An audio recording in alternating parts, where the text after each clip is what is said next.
Another student riding in the aisle of her school bus because she says it was too crowded. This video shows kids in conditions so overcrowded on the buses, it's unsafe. Who says her child's bus is so packed that lately students need to stand in the aisle.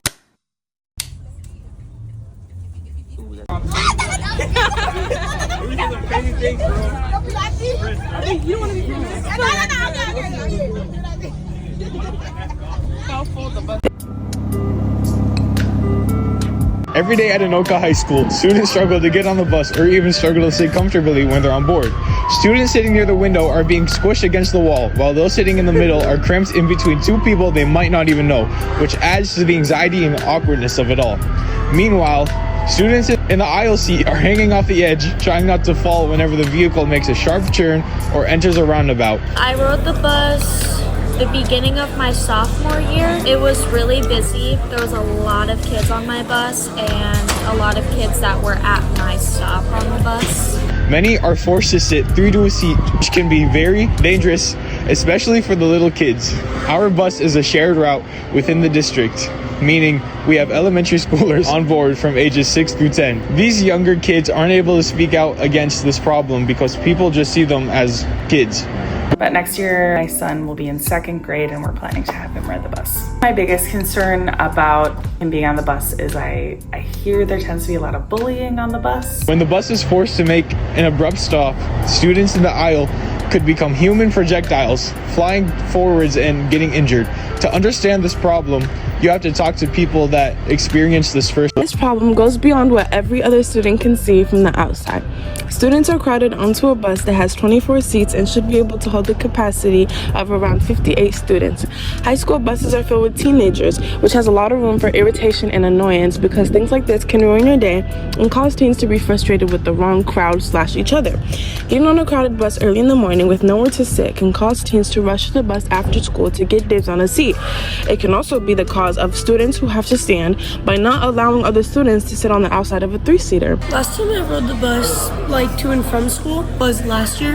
It was not good because on my bus route, especially, there's a lot of people. It got very, very cramped. There are little kids on the bus as well. They have to deal with big kids and being squished. They also all have to sit in the same seat since they are smaller. They have to all sit together, but the dangers are a higher possibility since they have to sit in the front. They could fly down the stairs or get seriously injured up front. As you could assume, this is very uncomfortable for a lot of people, especially the people who constantly have to get onto the bus last every single day. But looking behind the scenes, this is a simple fix out of reach. Why hasn't anything changed? This problem is just beyond getting more buses. Yes, that would help, but the school may not have the budget for this. A new bus typically costs from upwards of $200,000 down to a low of $100,000. Annually, schools use about $1,152 per student during bus travel. In Anoka County, buses typically transport around 40,000 students daily, which means the district spends about $46 million on student transportation. A new bus route might not be in the district's budget range. Shrink the routes a little bit so that each bus picks up less kids. But that would require more people to drive them, need more money for that, right? Because you got to pay them, pay for the bus, pay for the fuel. So I don't know if it's necessarily feasible, but it is an option. Another reason why it isn't already fixed is the lack of bus drivers. Right now, the Anoka-Henneman School District is facing severe bus driver shortages. Because of these shortages, adding another route and trying to hire more drivers simply isn't realistic for the district right now.